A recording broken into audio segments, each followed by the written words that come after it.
Monsieur le Président, Madame la Ministre, nous sommes heureux de vous accueillir après que Jean-Michel Blanquer ait fait une partie de la matinée. À l'évidence, nous ne pensons pas de la même manière. À vous entendre les uns et les autres, et en particulier les députés de la majorité, à entendre le ministre Blanquer ce matin, il y aurait urgence à ne rien faire. Il n'y aurait pas d'urgence à réformer le statut des AVS et des AESH. Les mots que vous avez glissés dénotent un dédain invraisemblable. Les problèmes seraient ici ou là, seraient des problèmes de réglage, je vous cite, des aléas du métier. Mais quel mépris incroyable pour 80 000 femmes et hommes qui, au quotidien, assurent l'inclusion, son effectivité dans nos écoles. Il y aurait urgence surtout, nous députés, à ne rien faire. Alors je veux, comme je l'ai fait en commission, m'excuser. Pardon d'avoir eu pendant quelques journées, quelques mois, la volonté d'assurer, d'exercer la mission de député. Pardon de n'avoir pas l'ambition d'être un petit chef de bureau qui compte ici ou là, qui va régler quelques bricoles dans la machine. Pardon de vouloir fabriquer la loi, de vouloir faire en sorte que la loi règle véritablement les problèmes, de croire profondément à la loi. Pardon de préférer vouloir être député que sous-préfet d'arrondissement, comme il semble que ce soit votre ambition principale. Pardon enfin de se saisir d'un sujet essentiel pour nos concitoyens, ici, à l'Assemblée nationale, dans le cadre d'une niche parlementaire. Au fond, l'idée que vous vous faites de la niche parlementaire ressemble plus à des catacombes qu'à une volonté de faire émerger des sujets. Pour vous, c'est une petite distraction d'une journée. Pour vous, l'idée même que d'autres, que le gouvernement puisse détenir l'ordre du jour, proposer des sujets, régler les problèmes des Français, est une idée tout à fait insupportable. Je le dis, dans l'exercice quotidien de vos missions de député, à être aussi petitement ambitieux, vous devez terriblement vous ennuyer. Enfin, je voudrais en venir au fond et à quelques sujets qui me paraissent importants. Je le redis, l'humilité minimale, la décence minimale pousse à dire que rien n'est réglé, que tout reste à faire.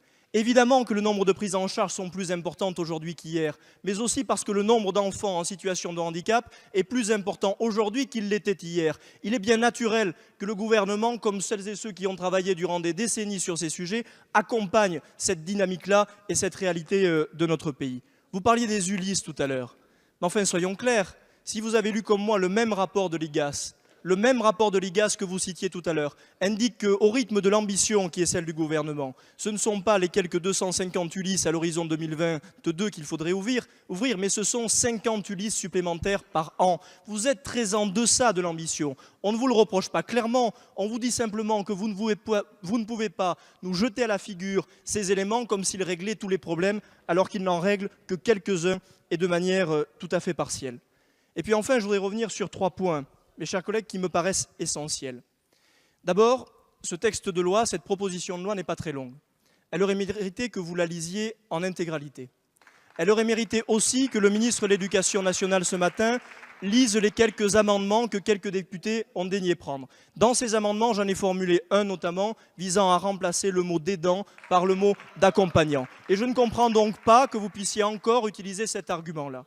De la même manière, si vous aviez pris le temps de lire le texte, vous auriez observé que sur la question des formations, ce que vous nous opposez n'a rien réglé. Le Conseil national des personnes handicapées que nous avons auditionné, Madame la députée, vous étiez d'ailleurs présente, nous a clairement dit que le dispositif de formation existant aujourd'hui était tout à fait insuffisant et pas à la hauteur des missions qui étaient confiées aux AVS et aux AESH. C'est pour cela que nous proposons un nouveau dispositif de formation. De la même manière sur la question des recrutements. Si aujourd'hui, mesdames et messieurs les députés, nous avons des problèmes de recrutement sur ces métiers, ce n'est pas une question de vivier, c'est une question de qualité de l'emploi. Et lorsque vous êtes à 850 € par mois pour 20 heures de travail, évidemment que vous ne réglerez jamais le problème d'attractivité de ces métiers. C'est pour cela notamment que nous proposons une filière de formation au plus près des territoires dans chacun des départements. Et puis enfin, pour terminer, je voudrais cibler mon propos sur 2 points qui me paraissent fondamentaux. La question de l'accompagnement durant les voyages scolaires. Comment pouvez-vous dire aujourd'hui, après avoir lu, ne serait-ce que feuilleter le rapport que nous vous avons communiqué, comment pouvez-vous dire que sur la question des sorties scolaires, tout est réglé parce que la loi l'indique aujourd'hui? Et je vais vous donner quelques exemples, notamment un qui concerne directement le ministère. 3 exemples. En juin 2016, c'est la mère d'un enfant de 5 ans, autiste, scolarisé dans le Calvados, qui porte plainte, non pas contre l'école, contre l'éducation nationale, pour discrimination et manquement aux obligations de scolarité. Le gamin n'avait pas pu aller en sortie au zoo. En juin 2018, pas au Moyen-Âge, en juin 2018. C'est au tour d'un enfant âgé de 10 ans, souffrant d'un syndrome particulier, qui lui impose de se déplacer en fauteuil roulant, qui est interdit de sortie scolaire. Et puis enfin, je voudrais vous inviter à faire un petit tour sur le site internet de l'Académie de Reims. Vous savez que l'Académie de Reims est a priori plutôt pilotée par le ministère de l'Éducation nationale. Voilà ce qui est écrit noir sur blanc sur le site de l'Académie et donc sur un des sites de l'Éducation nationale et du ministère. Il est écrit noir sur blanc que la possibilité est offerte à tous les élèves en situation de handicap de participer à des projets de sortie scolaire. Mais que néanmoins, si les choses sont trop complexes, si la situation de handicap est trop lourde, alors des solutions alternatives seront proposées et notamment une communication à distance téléphonique. Cette phrase-là, c'est une négation absolue de l'égalité des droits, c'est une négation de la loi de 2005. Elle était encore il y a quelques heures sur le site internet du ministère et de l'Éducation nationale sur l'Académie de Reims. Je termine d'un mot, Monsieur le Président, sans vouloir être plus long, pour parler du décloisonnement des différents temps, parce que cela me paraît tout à fait essentiel. Il y a une incohérence que je n'arrive pas à comprendre dans vos propos. D'un côté, le ministre ce matin nous dit qu'il est essentiel de décloisonner les temps. Il est essentiel de faire en sorte qu'un enfant en situation de handicap puisse être aussi bien accompagné sur le temps scolaire que sur le temps périscolaire. Nous proposons un dispositif qui n'existe pas aujourd'hui.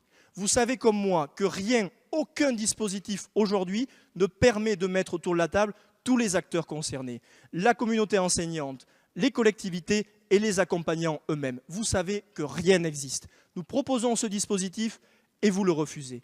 Si nous proposons que les accompagnants puissent bénéficier du BAFA, nous le proposons de manière optionnelle et vous le savez. C'est aussi pour faire en sorte que ces intervenants puissent mieux intervenir sur le temps périscolaire et sur le temps extrascolaire. Parce que voyez-vous, lorsqu'il faut accompagner un enfant en situation de handicap dans la cour de récréation, on peut aussi avoir besoin du BAFA. Et non, le BAFA n'est pas une qualification si secondaire que ça. Et oui, si des accompagnants veulent en bénéficier, ils doivent pouvoir disposer de ce moyen supplémentaire. Mesdames, Messieurs, mes chers collègues, je voudrais vous dire, avant de redire d'autres mots sur la motion de rejet préalable que vous allez nous annoncer, que cette proposition de loi, elle pousse à de véritables solutions. Que j'ai perçu en commission, comme ici, dans vos propos, des élans de dédain qui non seulement sont un problème pour les membres de l'opposition et des Républicains, mais qui surtout, je veux vous le dire, sont un problème pour les accompagnants, pour les familles et pour les enfants qui attendent beaucoup plus que cela de la représentation nationale.